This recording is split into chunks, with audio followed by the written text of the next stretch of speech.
एक आदमी रास्ते में जा रहा था, ठोकर लगी, झुक कर देखा तो जमीन पे देखा कोई शय है। वो उन्होंने उठाया, उठाकर देखा तो गौर से देखा तो देखता क्या है कि ये खोपड़ी है। क्या है बोलिए? खोपड़ी जानते हैं ना, आदमी का खोपड़ी है। उलट पलट कर देखा तो उस खोपड़ी में कुछ लिखा हुआ था। ये पढ़ा लिखा आदमी था, कुछ लिखा हुआ था। तो पढ़ने की कोशिश किया तो मिट्टी हटाया तो साफ लिखाया था उसमें कि कुछ हुआ है, कुछ बाकी है। क्या लिखा हुआ था बोलिए?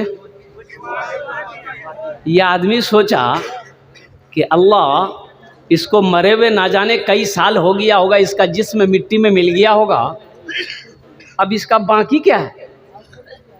बोला चेक करना होगा इसका बाकी क्या है। रुमाल में लपेटा, घर लेकर गया, अलमारी खोला, अलमारी में रख दिया। सुबह शाम 2 टाइम अलमारी खोलता था, देखता था कि अभी तक कुछ हुआ कि नहीं हुआ। नहीं हुआ, रख दो। उसकी बीवी को शक हो गया कि अलमारी में ये क्या रखा है। ये 2 टाइम अलमारी खोलता है, चुपके से ताला लॉक करके चाबी अपने पॉकेट में रखता है, ज़रूर कोई चक्कर है। बीवी स्टॉक में रही कि कब ये बाजार जाएगा, चाबी निकालेंगे, हम चेक करेंगे अलमारी में है क्या। अच्छा, अलमारी जाने ना, ये खाना खा के सोया, बीवी सोची बड़ा अच्छा मौका है, चाबी निकाली, चाबी निकाल के रख ली। सो के उठा, मुंह हाथ धोया, कपड़ा पहना, बाजार चला गया, पूर्णिया चला गया। बीवी सोची बड़ा अच्छा मौका, अलमारी खोली, देखी रुमाल में कुछ लिपटा है। रुमाल खोली तो देखी खोपड़ी। बोली ओ, ये जादू सीख रहा है, हमको भगाने के लिए जादू सीख रहा है, इसकी जादुए ख़त्म कर देगा। वो ली, खोपड़ी को ली।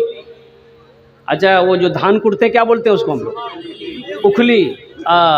उखली में दी, दे चोट, इतनी चोट मारी कि भूसा बना दिया। भूसा बना के तालाब में फेंक दी। शाम को उसका शौहर आया, चाबी है ही नहीं है, बड़ा परेशान हुआ। वो बीवी बोली ये चाबी लीजिए, भूल गए थे आप। चाबी लिया, अलमारी खोला, ना खोपड़ी है ना रुमाल है। बड़ा परेशान हुआ तो बीवी पीछे से बोलती है क्या खोज रहे हैं? खोपड़ी। जादू सीख रहे थे हमको भगाने के लिए। तो शौहर बोला कि नहीं भाई, हम जादू नहीं सीख रहे थे, अल्लाह के बंदी, वो खोपड़ी किया कहाँ? तो बीवी बोली कि हम उसकी वो हालत किए कि वही जानेगा। बोला क्या किया? वही तो हमको जानना है। बोला वही उखली में दे के दे चोट भूसा बना के तालाब में फेंक दिए। इसका शौहर बोला कि बस बात समझ में आ गई, यही उसका बाकी था। एक मालिक को गुस्सा आया, नौकर पर गुस्सा आया। क्या आया?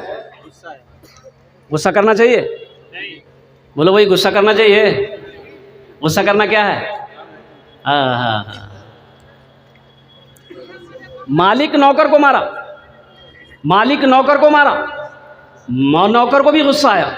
नौजवान था तो मालिक को तो कुछ कह नहीं सकता था। पास में घर था, बीवी घर के अंदर गया, देखा बीवी बैठकर रोटी बना रही है चूल्हे पे। अब गुस्से में था, ये नौकर जाके गुस्से की हालत में बीवी को जाकर एक तमाचा मार दिया। बीवी सोची मेरी कोई गलती है नहीं, हमको मारा काहे? तो बीवी को भी गुस्सा आया तो शौहर को कुछ नहीं बोली। उसका 10 साल का बेटा बैठा हुआ था, खींच कर एक तमाचा बेटा को मार दी। अब बच्चा को भी गुस्सा आया कि मेरी माँ मुझे क्यों मारी। तो बच्चा गुस्से की वजह से आंगन में एक डंडा रखा हुआ था, डंडा पकड़ा, दरवाजे की तरफ निकला, देखा एक कुत्ता बैठा हुआ था, जाके 5 डंडा कुत्ता को लगाया। कुत्ते को भी गुस्सा आया, वो रोड की तरफ भागा, देखा वही मालिक जो नौकर को मारा था ऑफिस से बाहर निकल कर रोड पर खड़े होकर फोन से बात कर रहा था। ये कुत्ता जाके उसी को काट लिया। भला करो तो भला पाओगे, बुरा करो तो बुरा मिले। एक हाथ से करो तो अपना दूजे हाथ से पाओगे, दूजे हाथ से पाओगे। क्या लेकर आए हो बंदे, क्या लेकर के जाओगे। करो इबादत तुम उस रब की, वरना कल पछताओगे, वरना कल पछताओगे। ये दुनिया आनी जानी है, एक दिन सब मिट जाएगा, तुम भी एक दिन मिट जाओगे, कीड़ा मकोड़ा खाएगा, कीड़ा मकोड़ा खाएगा। छल बुद्धि ना करो किसी से, छल बुद्धि ना करो किसी से, कांटे में फंस जाओगे। क्या लेकर आए हो बंदे, क्या लेकर के जाओगे, क्या लेकर के जाओगे। दुआ करे अपना बारी जावन अल्हम्दुलिल्लाह। तो बोलना ये है कि जो इंसान जैसा करेगा अल्लाह वैसा इनाम अता फरमाएगा। अल्लाह किसी की नेकी को ज़ाय नहीं करता है, अल्लाह किसी की मेहनत को ज़ाय नहीं करता है। एक आधे दमिश्क की एक मस्जिद में एक इमाम साहब सदक़े के ऊपर में बयान कर रहे थे, भाई ज़हन को हाजिर कीजिए। सदक़े के ऊपर बयान कर रहे थे कि लोगों, जब कोई मुसलमान, जब कोई मोमिन नमाज पढ़ता है तो दो चार शैतान उसके पीछे लग जाता है कि ना नमाज ना पढ़े। जब कोई रोज़ा रखना चाहता है दो चार शैतान पीछे लग जाता है।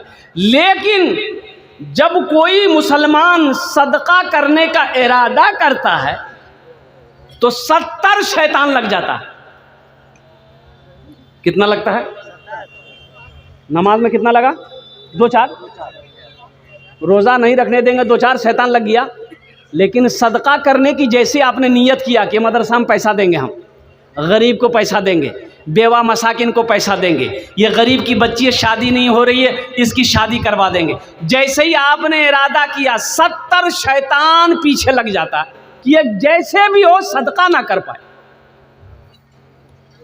तो आलिम साहब ने कहा कि भाई कोई है इस मजमे में ऐसा नौजवान जो 70 शैतान को हरा दे।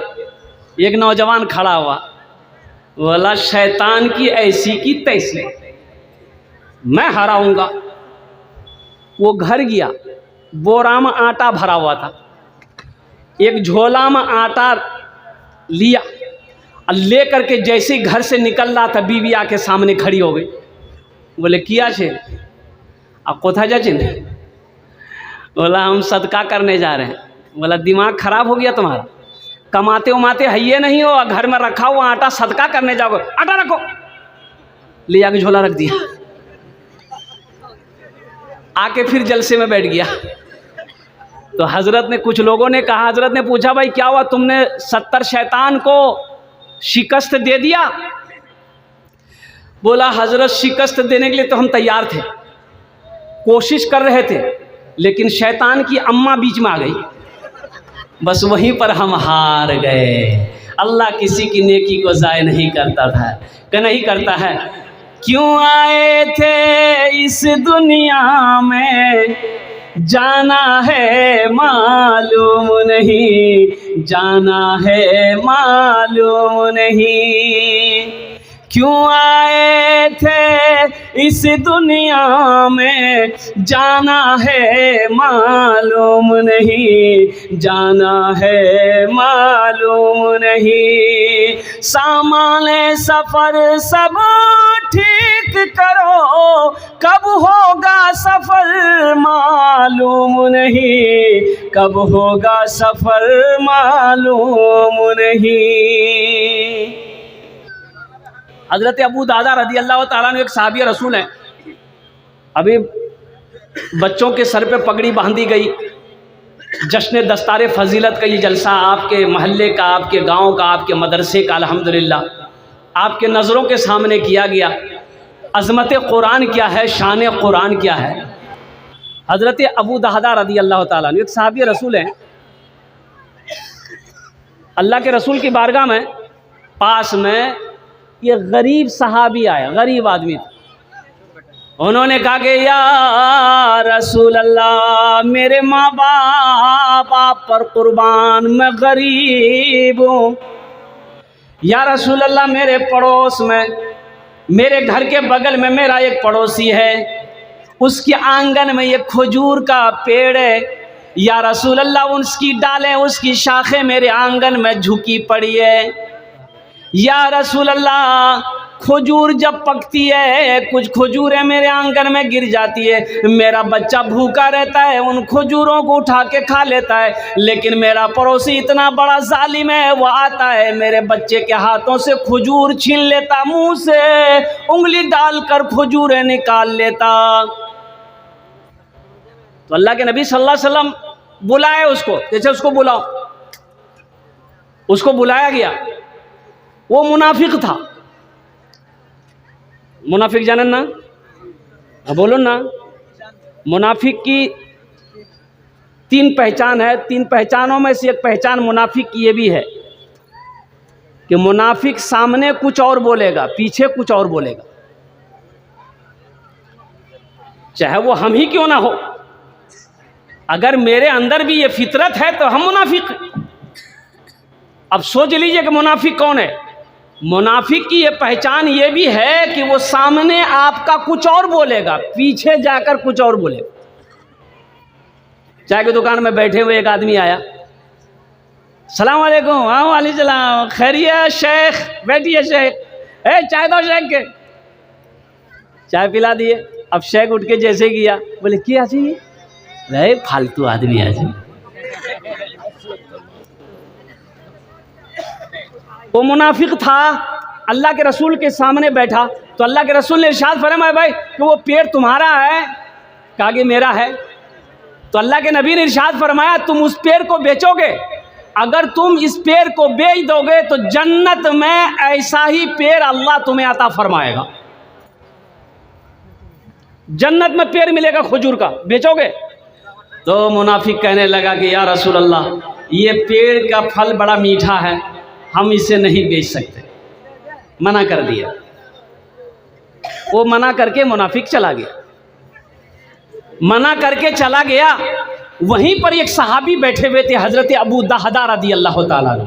तो वो जाने के बाद, उनके जाने के बाद उन्होंने कहा कि या रसूल अल्लाह, जो आपने उससे कहा कि जन्नत में इसके बदले में अल्लाह एक खजूर का पेड़ देगा, तो क्या वही दुआ मेरे लिए भी है? वही दुआ मेरे लिए भी है? तो अल्लाह के नबी ने इरशाद फरमाया कि हाँ, जो उस पेड़ को खरीद कर ला कर देगा उसके लिए भी ये दुआ है, उसके लिए भी ये दुआ है। तो हज़रत अबू दादा रदी अल्लाह ताला अन्हु दौड़े उस आदमी के पीछे, उस मुनाफिक के पीछे दौड़े। बोले भाई रास्ते में पकड़ लिया। बोले भाई रुको रुको। बोला रुको, क्या बात है? बोला उस पेड़ को बेचोगे? बोला ना ना, अल्लाह के रसूल को मैंने मना कर दिया, तुम्हें कैसे दे दूंगा? क्योंकि हज़रत अबू दादा ने कहा कि सोच लो, मुंह मांगी रकम दूंगा, क्या लोगे बोलो। तो हज़रत अबू दादा रदी अल्लाह ताला अन्हु के पास में एक बगीचा था खजूरों का। 600 पेड़ थे उस बगीचा में। कितने पेड़ थे भाई बोलो? भाई बोलिए भाई, बोलो भाई। 600 पेड़ थे उस बगीचा में। तो मुनाफिक कहने लगा क्या दोगे? उस पेड़ को अगर हम तुमको बेचेंगे तो तुम क्या दोगे? कहा कि तुम बोलो, जो बोलोगे हम देंगे। तो उस मुनाफिक ने कहा कि अपना बगीचा के वो जो 600 पेड़ हैं हमको दे दो, एक पेड़ दे देंगे। और कुर्बान जाइए, हज़रत अबू दहदा कहते हैं कि अपनी ज़बान पे पक्का हो। कहा कि हाँ, ये तो बड़ा सस्ता सौदा होगा। कहा कि अपनी ज़बान पे पक्का हो, चलो मैंने 600 पेड़ों का वो बगीचा तुम्हारे हवाले किया, तुम वो एक पेड़ हमें दे दो। कुर्बान जाइए, सौदा हो गया। हज़रत अबू दहदा अल्लाह के नबी के बारगाह में आए कि या रसूल अल्लाह, मैंने वो पेड़ लेकर आपके कदमों में निछावर कर दिया है। तो अल्लाह के रसूल ने इरशाद फरमाया, अबू दादा कैसे ख़रीदा? कहा कि या रसूल अल्लाह, एक पेड़ के बदले में अपना बगीचे का सारा पेड़ मैंने उसे हवाले कर दिया है। तो अल्लाह के रसूल ने इरशाद फरमाया, अबू दादा, उनके लिए, तुम्हारे लिए तो सिर्फ एक पेड़ का वादा था, लेकिन मैं अपनी आँखों से देख रहा हूँ कि अल्लाह ताला जन्नत में तेरे लिए 1 लाख खजूरों का पेड़ लगाया हुआ है, दरख्त लगाया है, और महल देख रहा हूँ मैं जन्नत में तुम्हारे लिए अबू दादा। इसलिए नौजवानों, अल्लाह के राह में सदका करने का बड़ा अजर है, बड़ा सवाब है। अल्लाह माल दे, अल्लाह कहता है कि मैंने तुम्हें माल दिया है, तुम मेरे रास्ते में खर्च करते रहो। तुम खर्च करते रहोगे, हम तुम्हें देते रहेंगे। अगर तुम रोक लोगे तो हम भी रोक लेंगे। जिस ज़मीन पर बैठे हुए हैं किसी भाई का ज़मीन है, भाई ज़मीन का मालिक किसने बनाया? बोले भाई किसने बनाया? अल्लाह ने बनाया। मैं ये लिबास पहना हूँ, मैं ये लिबास पहना हूँ, ये लिबास किसने पहनाया?